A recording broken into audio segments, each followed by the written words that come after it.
Have you ever looked at your life and thought, what's wrong with me? You wake up tired, even after getting enough sleep. You make a list of things you want to do, but somehow the day slips away.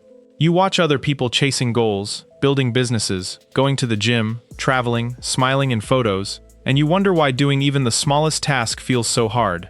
Then the thoughts begin. Maybe I'm just lazy. Maybe everyone else is stronger than me. Maybe I'm broken. The strange thing is, you don't even remember when you started believing those thoughts. They've been around for so long that they feel like facts instead of opinions. They follow you everywhere. They show up when you wake up, when you scroll through social media, when you compare yourself to people your age, and especially when you're lying awake at night, wondering why life feels heavier for you than it seems to for everyone else. But here's something most people never stop to question. What if you've been diagnosing yourself with the wrong problem? Imagine your phone. You've been using it all day. The battery drops to 1%. The screen starts lagging. Apps crash. Everything becomes slower. You wouldn't look at it and say, "This phone is broken." You'd say, "It needs to be charged." Now think about how differently you treat yourself. You spend months carrying stress, worrying about money, relationships, work, family, the future, and the pressure to become someone successful before it's too late. You keep pushing through disappointment. You keep pretending you're okay. You rarely slow down. You barely give your mind a chance to recover.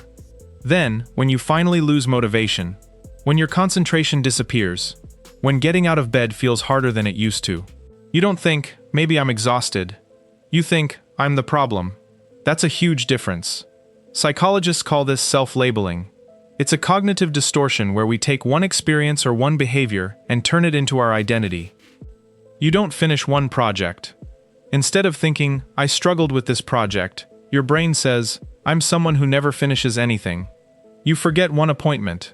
Instead of, "I made a mistake," it becomes, "I'm irresponsible." You spend one lazy weekend in bed. Suddenly it's, "I'm lazy."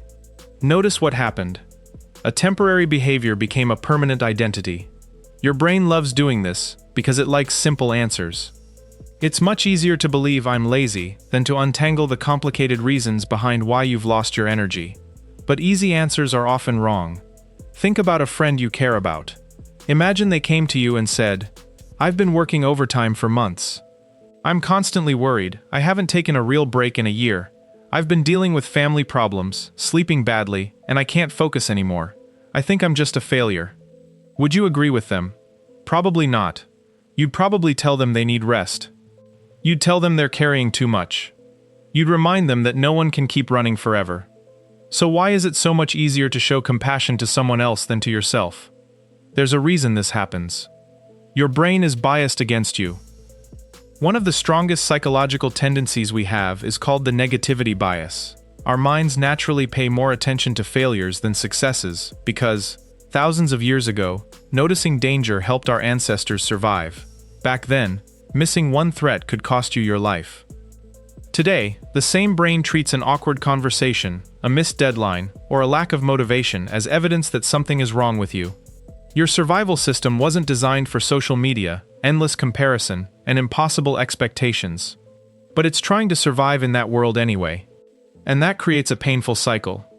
You feel tired. You call yourself lazy. Because you believe you're lazy, you feel guilty. The guilt drains even more energy.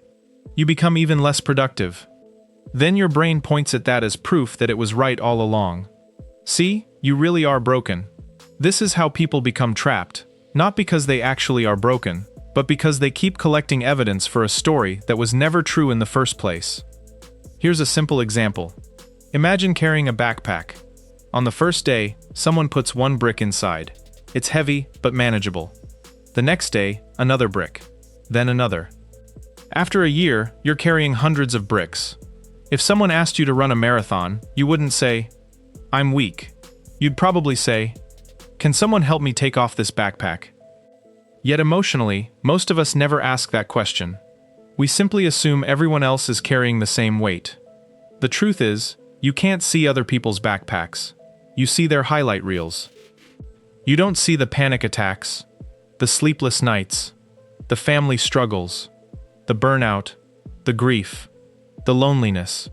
Everyone is fighting battles that aren't visible. And maybe that's why comparing yourself to them feels so unfair. What most people don't realize is that your brain doesn't only become tired from physical work, it becomes tired from making decisions, from worrying, from pretending, from holding back tears, from trying to meet everyone's expectations, from constantly asking yourself if you're enough. That's work. Real work. Even if nobody else can see it. So before you decide that you're broken, ask yourself a different question. How long have I been carrying things that were never meant to be carried forever? That question changes everything. Because if the answer is months, or even years, then maybe your lack of motivation isn't a character flaw. Maybe it's exactly what any human brain would experience under that kind of pressure. And here's where everything changes. If you're not broken, then why does your body still feel like it's constantly under attack? Why do ordinary days leave you feeling like you've just survived something dangerous? The answer has less to do with your schedule than you might think. It has everything to do with a hidden state your brain can stay trapped in for months, or even years. Most people are living in it without ever realizing. And once you understand it, you'll never look at your exhaustion the same way again. Have you ever had one of those days where nothing terrible happened? No one yelled at you. No disaster showed up. You made it through work. You answered your messages. You even smiled when people talked to you. But the moment you got home, you collapsed onto your bed like you had just finished running a marathon. Your body felt heavy. Your mind wouldn't stop racing. You wanted to do something productive, but even picking up your phone felt like too much. Then, almost automatically, your brain whispered, "You're just lazy." But here's the strange part. What if your body isn't acting lazy at all? What if it's acting like it's trying to survive? Most people imagine survival mode as something dramatic, running from a wild animal, escaping a fire, being caught in a dangerous storm. But your brain doesn't only respond to physical danger, it also reacts to emotional danger. That's something almost nobody notices. To your nervous system, the fear of losing your job, the fear of disappointing your parents, the fear of being rejected, the fear of not having enough money, the fear of failing, can activate many of the same systems that once protected our ancestors from predators. Your brain isn't asking, "Is this lion real?" It's asking, "Do I feel safe?" And if the answer is no, your body begins preparing for danger. Your heart beats a little faster. Your breathing becomes shallower. Your muscles stay slightly tense. Stress hormones like cortisol remain elevated. Your brain shifts its priorities. Instead of focusing on creativity, learning, or long-term goals, it focuses on survival. Think about the last time you were extremely stressed. Did you suddenly become more patient? Probably not. Did you become more creative? More curious? More motivated? Usually, the opposite happens. Small problems feel huge. Simple decisions become exhausting. You forget things more easily. You lose interest in hobbies you once loved. You become irritable over things that normally wouldn't bother you. None of that means you're weak. It means your brain has changed its priorities. Imagine you're driving a car. Suddenly, a warning light appears on the dashboard. Are you going to turn up the music and enjoy the scenery? Of course not. Your attention immediately shifts to the warning light. Your brain works the same way. When it senses danger, even emotional danger, it redirects energy away from growth and toward protection. That's why people living with chronic stress often say things like, "I don't even recognize myself anymore." Because survival mode changes how you think. It changes how you feel. It even changes what you notice. Psychologists call this attentional bias. When your brain believes you're under threat, it starts scanning the world for more problems. A friend takes longer than usual to reply. Maybe they're upset with me. Your boss says, "Can we talk tomorrow?" Suddenly your mind imagines the worst possible outcome. You make one small mistake. Instead of seeing it as normal, your brain treats it like proof that you're failing. The danger isn't the event itself. It's the lens your brain begins looking through. Here's a story. Imagine a woman named Sarah. Every morning, she wakes up already feeling behind. Before getting out of bed, she checks her emails. Then her messages. Then social media. She sees someone buying a house. Someone getting married. Someone launching a business. Someone traveling the world. Before breakfast, her brain has already compared her life to hundreds of other people. Then work begins. Deadlines. Meetings. Notifications. Constant pressure to respond immediately. By evening, she's physically safe. Nothing terrible happened. But her nervous system doesn't know that. It's been receiving one message all day. You're behind. You're not enough. Work harder. Don't fall behind. Eventually, her body starts responding exactly as it would if real danger were nearby. She feels exhausted. She struggles to sleep. She loses motivation. She starts believing she's broken. But she isn't broken. She's overwhelmed. And there's an important difference. Researchers have found that chronic stress doesn't just affect your mood. It can reduce your ability to focus, weaken memory, increase anxiety, disturb sleep, and make even small tasks feel much harder than they really are. Your brain isn't malfunctioning. It's reallocating its resources. Think of it like a city during an emergency. If a major storm is approaching, the city doesn't spend money planting flowers or repainting buildings. It focuses on emergency services. The extras have to wait. Your brain does the same thing. When it believes you're in danger, motivation becomes less important than protection. Joy becomes less important than vigilance. Curiosity becomes less important than caution. That's why you might stop enjoying the things you used to love. Not because you've changed forever, because your brain has temporarily shifted into emergency mode. Here's something worth asking yourself. When was the last time you truly felt safe? Not entertained, not distracted, not busy. Safe. Safe enough to breathe deeply. Safe enough to make mistakes. Safe enough to rest without guilt. For many people, that feeling has become so rare that they don't even remember what it feels like. Instead, constant stress has become normal. And that's the danger. When survival mode lasts for weeks, months, or even years, it stops feeling like survival. It starts feeling like your personality. You begin saying things like, "I'm just an anxious person. I'm always tired. This is just who I am." But what if it isn't? What if you're confusing a temporary state with your permanent identity? That single misunderstanding keeps millions of people trapped. Because you can't solve a problem if you're giving it the wrong name. The good news is this: your nervous system can learn safety again. It isn't easy. It doesn't happen overnight. But your brain is constantly adapting to the experiences you give it. Which raises an interesting question.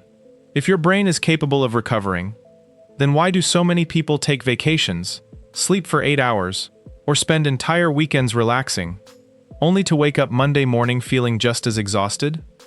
The answer is surprising, because not all rest is actually rest. And once you understand the difference, you'll realize why so many people are trying to recharge their minds in ways that quietly drain them even more. Have you ever promised yourself, tomorrow will be different? You'll wake up early, go to the gym, finish that project, clean your room, read that book you've been putting off. Maybe even start chasing the life you've imagined for years. You genuinely mean it. You're excited. You go to bed believing that tomorrow is the day everything changes. Then morning comes. The alarm rings. You open your eyes, and suddenly, all that motivation is gone. Your body feels heavier than it did the night before. Your mind immediately starts negotiating. Maybe I'll start next Monday. I should rest a little longer. I'll feel more motivated later. Hours pass. Nothing happens. By the end of the day, disappointment takes over. Why do I keep doing this? Why can't I just force myself? Everyone else seems to have so much discipline. But here's the strange part. Your brain may not be refusing to work. It may be refusing to spend energy it believes it can't afford to lose. Most people think the brain's main job is to make us happy. It isn't. Its first job is much simpler. Keep you alive. Everything else comes second. Your goals, your dreams, your career, your fitness, even your happiness. If your brain senses that your mental or emotional resources are running low, it becomes more cautious. It starts conserving energy the same way your phone automatically switches to low power mode when the battery gets low. Think about what happens when your phone reaches 5%. The screen becomes dimmer. Background apps stop running. Certain features slow down. The phone isn't broken. It's protecting the battery. Your brain does something very similar. When you've been under constant stress, when you've been sleeping poorly, when you've been emotionally overwhelmed, when you've spent weeks worrying about the future, your brain quietly asks one question: is this really the best time to spend more energy? If the answer is no, it starts saying no for you. That's why beginning a difficult task suddenly feels impossible. Not because you're incapable, because your brain is trying to reduce unnecessary effort. Here's something fascinating. The human brain only weighs about 2% of your body, yet it uses around 20% of your daily energy. It's incredibly powerful, but it's also incredibly expensive to run. That means your brain is constantly making tiny calculations without you realizing it. Can this wait? Do I really need to think about this right now? Is there an easier option? Most of these calculations happen automatically. You never notice them. You only notice the result. Procrastination, mental fog, low motivation. The desire to choose comfort instead of effort. Imagine you're hiking through a desert. You have one bottle of water left. Would you sprint toward the finish line? Probably not. You'd slow down. You'd conserve what you have. Now imagine you've been emotionally hiking through a desert for months. Relationship stress, financial pressure, family responsibilities. Constant comparison, negative self-talk, uncertainty about the future. Your brain sees all of that as energy being spent. By the time you finally sit down to work on your personal goals, it looks at the situation and quietly says, "We don't have enough left." So instead of helping you, it protects you. At least, that's what it believes it's doing. This is why burnout can feel so confusing. You still want success. You still care about your dreams. You still imagine a better future. But when it's time to act, your body refuses to cooperate. That creates an internal battle. One part of you says, "Come on, just do it." Another part quietly responds, "I can't." The problem is that most people listen only to the first voice. They respond by becoming even harsher with themselves. More pressure, more guilt, more shame. You're weak. Stop making excuses. Other people have it worse. But imagine yelling at someone who's already carrying a 100-pound backpack. Would shouting make the backpack lighter? Of course not. It would only make the journey harder. Your brain reacts the same way. The more pressure you pile onto an exhausted mind, the more resistance it creates. Because pressure isn't fuel, it's weight. Here's a story. A young man spent years believing he had no discipline. He downloaded productivity apps, bought expensive planners, watched motivational videos every morning. He blamed himself every time he failed. Nothing changed. Eventually, after speaking with a therapist, he realized something surprising. He hadn't taken a real break in over 4 years. Even on weekends, he felt guilty if he wasn't being productive. Even during vacations, he answered work emails. Even while watching movies, he worried about everything he wasn't getting done. His body had never actually felt safe enough to recover. He didn't lack discipline.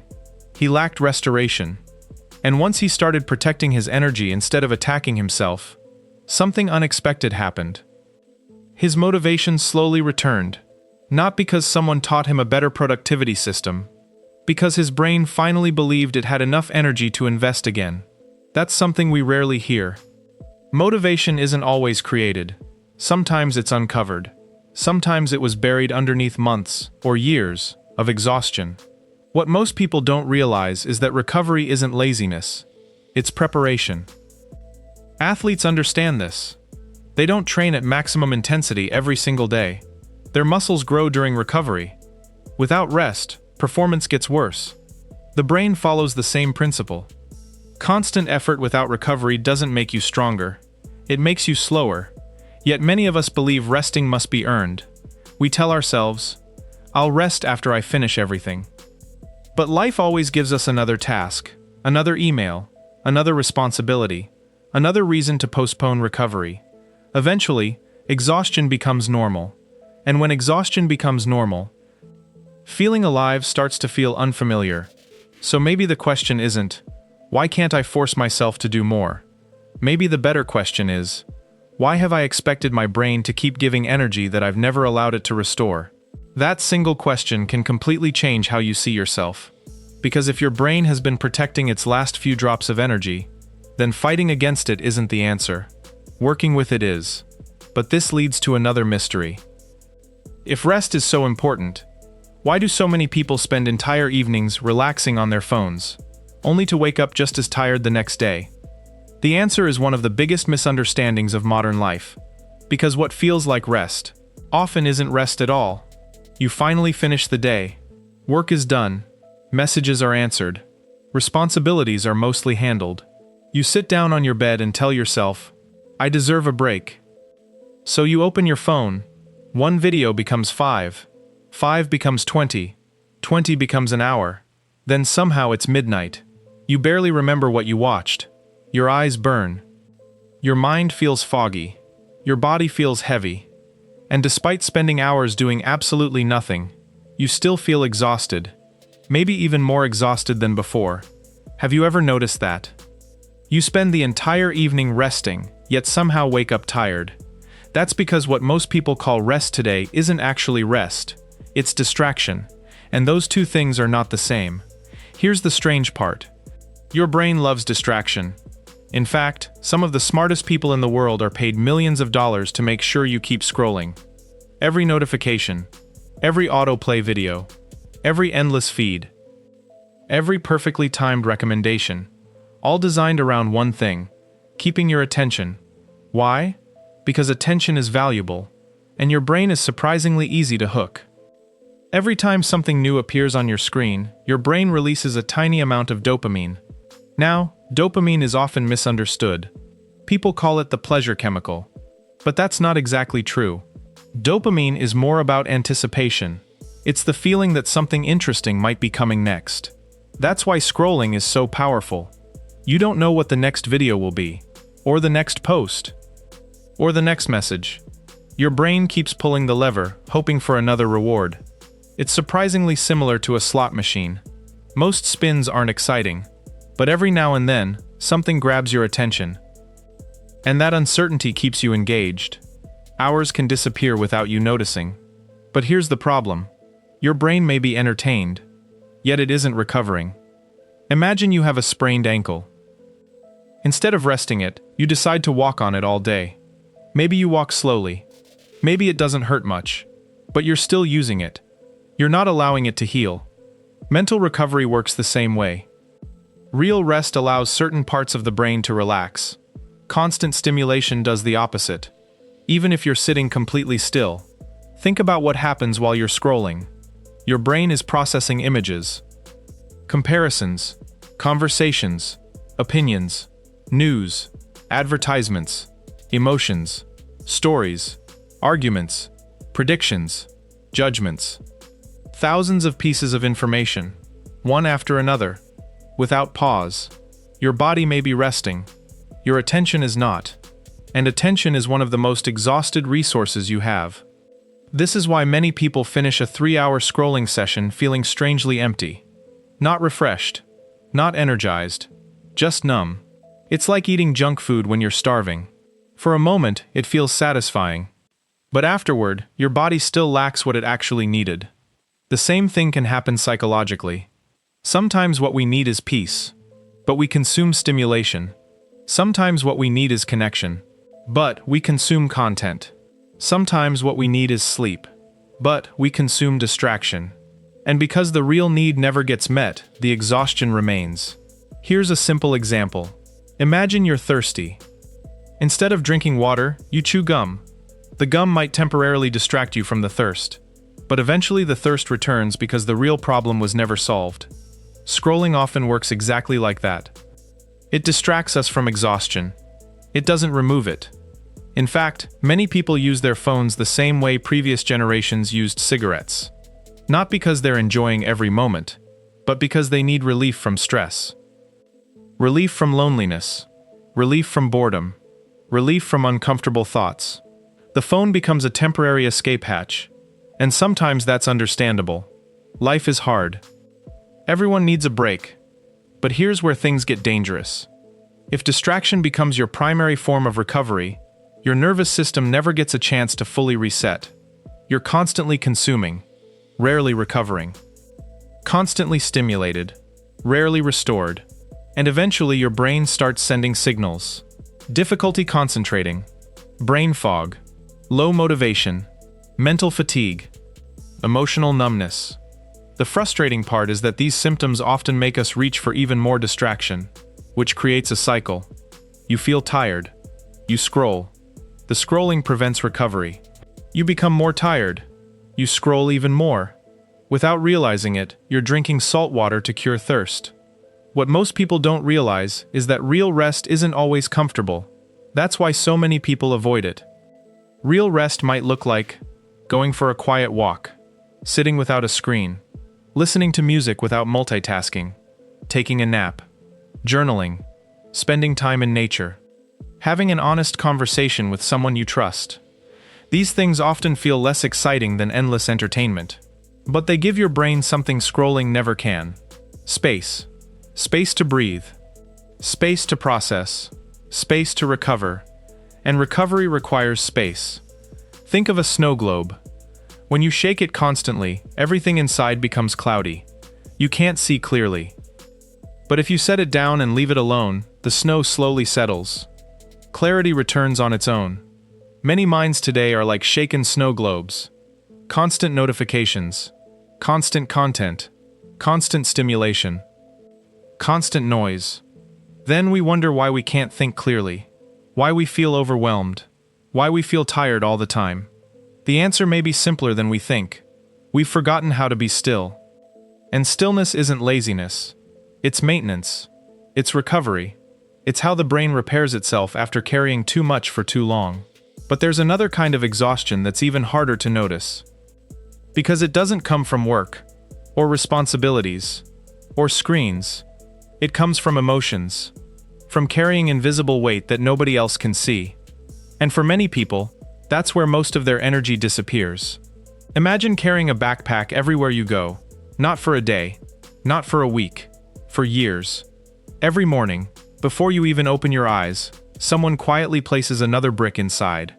One brick is worry. Another is guilt. Another is regret. Another is pretending you're okay. Another is trying not to disappoint people. Another is smiling when you actually want to cry.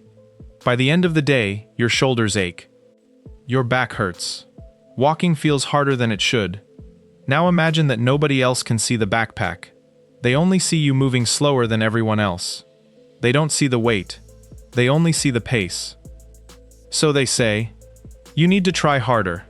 You're wasting your potential. Stop being lazy.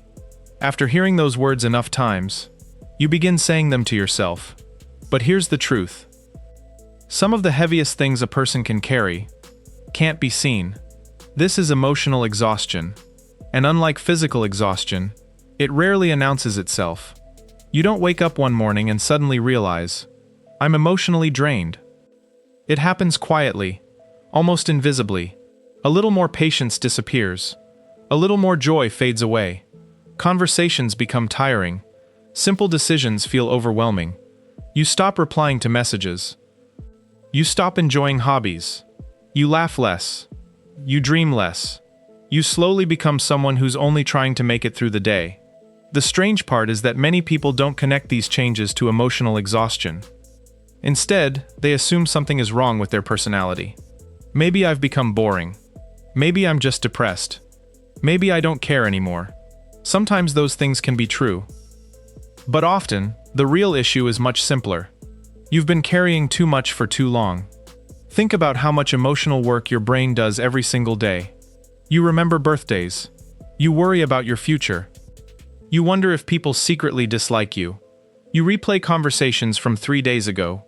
You think about bills, your family, your health, your career, the goals you haven't reached, the mistakes you wish you could undo. Even when you're sitting completely still, your mind may be working overtime. And here's what most people don't realize. Thinking is work. Feeling is work. Holding emotions inside is work. Pretending you're okay is work. Psychologists sometimes refer to this as emotional labor. Originally, the term described jobs where people have to manage their emotions while working. Think of a flight attendant smiling through a difficult day, or a customer service worker staying calm while someone yells at them. But emotional labor doesn't only happen at work. Many people perform it every day without realizing it. The friend who listens to everyone else's problems but never talks about their own. The parent who stays strong because they don't want their children to worry. The partner who keeps saying, "I'm fine," even when they aren't. The oldest sibling who feels responsible for everyone. The student pretending they're not overwhelmed. The employee smiling through burnout. The person constantly trying to keep the peace. From the outside, they seem calm. Inside, they're carrying an invisible storm. Here's a story. Imagine a man named David. Everyone describes him the same way. Reliable. Kind. Always willing to help. If someone needs a favor, David says yes. If someone needs advice, David listens. If someone needs support, David shows up. People admire him. What they don't see is that every time David says yes to someone else, he's quietly saying no to himself. No to sleep. No to rest. No to hobbies. No to his own emotions. Years pass. One morning, David wakes up and realizes he feels absolutely nothing. Not happiness. Not excitement. Not even sadness. Just numb. He starts wondering, what's wrong with me? Nothing was wrong with him. He had simply spent so many years pouring into everyone else that he forgot to refill himself. You may know someone like David. Or maybe, you are David. Here's something surprising. Your brain doesn't care whether stress comes from lifting heavy boxes or carrying heavy emotions. Stress is stress. Whether you're grieving someone you lost, trying to save a failing relationship, living with financial pressure, or constantly criticizing yourself, your nervous system still pays the price. That's why emotional exhaustion often shows up physically. You sleep more but feel less rested. Your body feels heavy. Your head aches. Your appetite changes. You catch yourself staring at a wall, unable to think. It's not because you're weak. It's because your brain has been running a marathon that nobody else can see. Imagine driving a car while keeping one foot on the brake the entire time. Eventually the engine overheats. The fuel disappears faster. The journey becomes exhausting. That's what suppressed emotions do. They don't stop life. They make every part of life require more effort. The difficult part is that many of us were taught to ignore our emotions. We heard things like, "Be strong. Don't cry." Other people have it worse. Stop being so sensitive. So instead of processing emotions, we store them. We bury them beneath work, entertainment, busyness, achievement. But buried emotions don't disappear. They become weight. And carrying weight all day is exhausting. This is why two people can do the exact same job, work the same hours, sleep the same amount, yet one feels energized while the other feels completely drained. Because energy isn't only about what you do, it's also about what you carry. Here's something to think about. When was the last time someone asked you, "How are you really doing?" Not the polite version, the real version, the one where you're allowed to answer honestly. For many people, it's been a very long time. So they carry everything alone, and eventually, carrying everything alone starts to feel normal. But normal doesn't mean healthy. Sometimes the strongest thing you can do isn't pushing harder. It's admitting that you're tired. Not lazy. Not broken. Tired. Because once you stop fighting your exhaustion, you can finally start understanding it. But there's one invisible source of exhaustion that's even more powerful than stress, work, or responsibility. It's a voice. A voice that follows you everywhere. A voice that comments on everything you do. You've heard it thousands of times today already. And chances are, you believe almost everything it says. Imagine spending every single day with someone who follows you everywhere. The moment you wake up, they have something to say. You look in the mirror. You don't look good today. You make a small mistake. Of course you did. You see someone more successful than you. You'll never be like them. You decide to take a break. You haven't earned it. You finally finish something. It could have been better. Now imagine hearing those comments. Not from another person, but from your own mind. The strange thing is, most of us don't even notice it's happening anymore. We've heard that voice for so many years that it feels like the truth. It doesn't sound like an opinion. It sounds like reality. And because it's our own voice, we rarely question it. But here's something almost nobody realizes. Just because a thought appears in your mind doesn't mean it's true. Your brain produces thousands of thoughts every day. Some are useful, some are random, some are completely wrong. Yet when the thought is negative, we often accept it without asking for evidence. Imagine someone walked up to you on the street and said, "You're a failure." You'd probably ignore them. You might even laugh. But when your own mind says the exact same thing, you believe it. Why? Because your inner critic has earned your trust over time. It speaks with confidence. It never hesitates. And confidence can sound a lot like truth. Psychologists call this negative self-talk. It's the habit of interpreting yourself through criticism instead of compassion. Over time, those thoughts become automatic. You don't choose them, they simply appear. I'm not smart enough. People probably don't like me. I'm too far behind. I'll mess this up anyway. What's the point? Have you noticed something about those thoughts? They're almost always absolute. Always. Never. Everyone. Nobody. Those words are clues. Because life is rarely that simple. Your brain speaks in extremes when it's trying to protect you. If it convinces you not to try, you can't fail. If it convinces you not to trust, you can't get hurt. If it convinces you to stay small, you won't risk embarrassment. The critic sounds cruel, but underneath that cruelty is often fear. Imagine a smoke alarm. Its job is to detect danger. But what happens if it's too sensitive? It goes off while you're making toast. The alarm isn't evil. It's just overreacting. Your inner critic works in a similar way. It isn't trying to ruin your life. It's trying to prevent pain. The problem is that it starts seeing danger everywhere. A presentation becomes a disaster before it even happens. One unanswered message becomes rejection. One mistake becomes proof you're not good enough. The alarm keeps ringing, even when there's no fire. Here's a story. A young woman dreamed of starting her own business. She had the skills. She had the knowledge. She even had enough money saved. But every time she sat down to begin, the same thoughts appeared. Someone else already does this better. People will laugh at you. What if you fail? Months turned into years. Nothing changed. Not because she lacked talent, because she believed every sentence her inner critic whispered. Then one day, her therapist asked her a simple question. If your best friend spoke about themselves the way you speak about yourself, what would you say to them? She smiled. Then she became quiet. Because she realized something. She would never treat someone she loved the way she treated herself. Not even close. So why was it acceptable when the target was her? That's a question worth sitting with. Many of us believe that being hard on ourselves is what keeps us improving.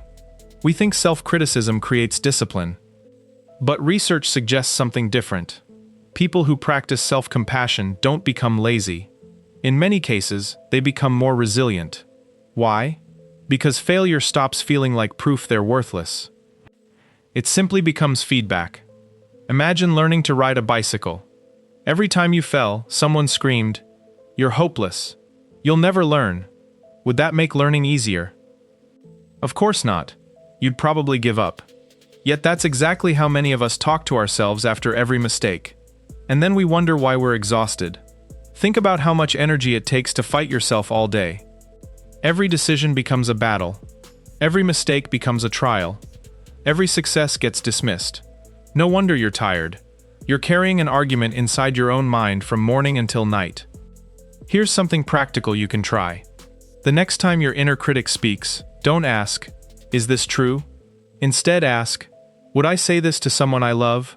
If the answer is no, why should it be acceptable to say it to yourself? That doesn't mean pretending everything is perfect. It means speaking to yourself honestly instead of cruelly. There's a huge difference. Instead of, "I'm useless," try, "Today was difficult, but tomorrow is another chance." Instead of, "I always fail," try, "This didn't go the way I hoped, but I can learn from it." Notice what changed. Not the facts, the tone. And tone changes everything. Because your brain is always listening to the words you repeat most often. If you repeat shame, your brain learns shame. If you repeat hope, Your brain slowly learns hope. This doesn't happen overnight. The voice inside your head wasn't built in a day. It was shaped over years. Which raises an important question. Where did that voice come from in the first place? Was it really yours, or did you inherit it from the people and experiences that shaped your childhood? Because the answer to that question explains why so many adults are still living by rules they never consciously chose. Think back to the last time someone criticized you. Maybe it wasn't even harsh. Maybe your boss simply said, "Can you fix this?" Or maybe a friend sounded a little colder than usual over text. For most people, it's a small moment. They notice it, make the change, and move on. But for some people, that one comment ruins the entire day. Their stomach tightens. Their heart starts racing. They replay the conversation over and over again. They wonder, are they angry with me? Did I mess everything up? Do they think I'm not good enough? If that sounds familiar, here's something important to understand. You may not be reacting only to what happened today. You may be reacting to something your brain learned years ago. This is where everything changes. Most people think childhood ends when you become an adult. You move out. You get a job. You pay your own bills. You make your own decisions. On the outside, childhood is over. But your brain doesn't measure time the same way. It measures patterns. The lessons that kept you emotionally safe when you were 8 years old can still influence how you react at 28. Not because you're weak, not because you're broken, because your brain is incredibly efficient. Once it finds a strategy that helps you survive, it keeps using it. Imagine a little girl growing up in a house where arguments happen almost every night. She quickly notices something. Whenever she stays quiet, the arguments get a little smaller. Whenever she agrees with everyone, people stay calmer. Whenever she hides her own feelings, there is less conflict. Without realizing it, her brain writes down a rule. Keeping everyone happy keeps me safe. Years pass. She becomes an adult. Now she's the person who never says no. She apologizes even when nothing is her fault. She feels guilty every time she rests. She agrees to things she doesn't want to do. Everyone calls her kind. But deep inside, she's exhausted. Not because kindness is exhausting, because fear has been wearing kindness as a disguise. Here's another example. Imagine a young boy whose parents only praise him when he gets perfect grades. When he succeeds, he feels loved. When he fails, the attention disappears. Again, his brain creates a rule. I must achieve to deserve love. Fast forward 20 years. He's successful. People admire him. He's constantly working. Always chasing the next promotion. The next goal. The next achievement. But every time he reaches one, the satisfaction lasts only a few days. Then he feels empty again. So he sets another goal. Then another. His life becomes an endless race. Not because he loves winning. Because somewhere deep inside, a little boy still believes that love has to be earned. That's the strange thing about childhood. The events themselves don't always stay with us. The beliefs do. Psychologists call these core beliefs. They're like invisible rules that quietly shape the way we see ourselves and the world. Some people grow up believing, people can be trusted. Others grow up believing, if I trust people, I'll get hurt. Some believe, making mistakes helps me grow. Others believe, making mistakes makes me unlovable. These beliefs become the lens through which we experience life. Imagine wearing a pair of glasses with a tiny scratch on the lens. After a while, you stop noticing the scratch. You think that's simply what the world looks like. Your childhood beliefs work the same way. You stop seeing them as beliefs. They become reality. This is one of the reasons two people can experience the exact same situation and react completely differently. One person receives criticism and thinks, I'll improve next time. Another hears the same criticism and thinks, I'm a failure. The event is identical. The interpretation isn't. An interpretation changes everything. Here's something almost nobody realizes. Children don't have the ability to question the people raising them. They can't think, maybe my parents are stressed. Maybe my teacher is having a bad day. Maybe the adults around me don't know how to express love. Instead, children usually reach one heartbreaking conclusion. It must be me. That belief can stay hidden for decades. It quietly influences relationships. careers, friendships, confidence, even the way you talk to yourself. This is why some adults panic when someone doesn't reply to a text. Why others feel uncomfortable when someone is genuinely kind to them. Why some people sabotage healthy relationships. Why others feel guilty whenever life becomes peaceful. Because their nervous system learned that chaos feels familiar. And the brain often mistakes familiar for safe. Think about that for a moment. Your mind doesn't always choose what's healthiest. Sometimes it chooses what's familiar, even if familiar hurts. That's why people often repeat the same unhealthy relationship patterns, the same friendships, the same arguments, the same emotional cycles. Not because they enjoy suffering, because the brain prefers known pain over unknown change. Here's the good news. Your childhood explains you. It does not define you. There's a huge difference. Understanding where a pattern came from isn't about blaming your parents. No parent is perfect. Every family has struggles. The goal isn't blame. The goal is awareness. Because you can't change a pattern you don't recognize. Imagine driving with the parking brake still on. The car moves. But everything feels harder than it should. The engine struggles. The fuel disappears faster. For years, you might think, this car is weak. Then one day, someone points out the parking brake. Nothing about the engine changes. But suddenly, the journey becomes easier. Many of our childhood patterns are like that. They're invisible, until someone helps us see them. So here's something to try. The next time you catch yourself having a strong emotional reaction, pause before judging yourself. Ask one simple question. Is this reaction coming from today's situation? Or from an old lesson my brain is still following? You don't need to answer perfectly.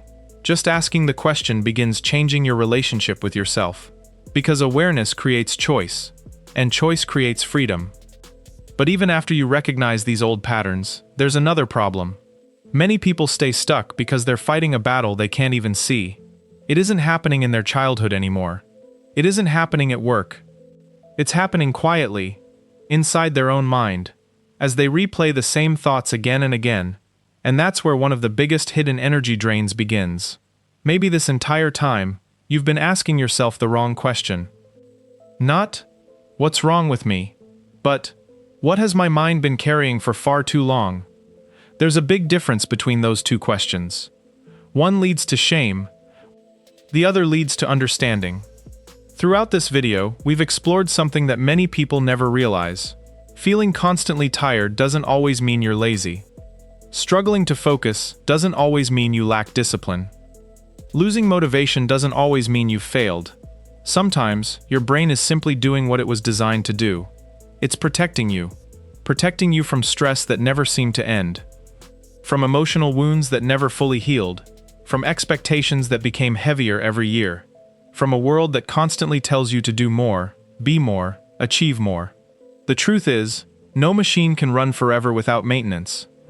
No athlete trains every single day without recovery. No phone works forever on 1% battery. So why do we expect our minds to? Maybe you're not weak. Maybe you've just been running on empty for longer than you realized. And here's the hopeful part. The brain is remarkably adaptable. It learns. It changes. It heals. Not overnight.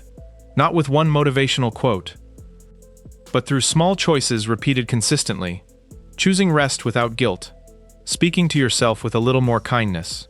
Setting one boundary instead of saying yes to everything. Taking one deep breath before reacting. Closing one mental tab instead of opening 10 more. Tiny actions may seem insignificant, but they quietly teach your brain a new story. A story where you don't have to earn your worth through exhaustion. A story where making mistakes doesn't make you a failure. A story where rest isn't something you have to deserve. Because your value has never depended on how productive you are. It has never depended on how busy you look. And it has never depended on how perfectly you hold everything together. If there's one thing I hope you remember after this video, it's this. You are not broken. You may be overwhelmed. You may be emotionally exhausted. You may have been carrying invisible weight for years. But none of those things mean there's something fundamentally wrong with you. Healing doesn't begin when your life becomes perfect. It begins the moment you stop treating yourself like the enemy. So tonight, before you fall asleep, Ask yourself one simple question. If someone I loved felt exactly the way I do right now, how would I treat them? Then try giving yourself that same compassion, not because you've earned it, but because you've always deserved it. Your mind has been fighting to protect you for a very long time. Maybe now, it's finally time to protect your mind. If this changed how you see yourself, the next video will change even more.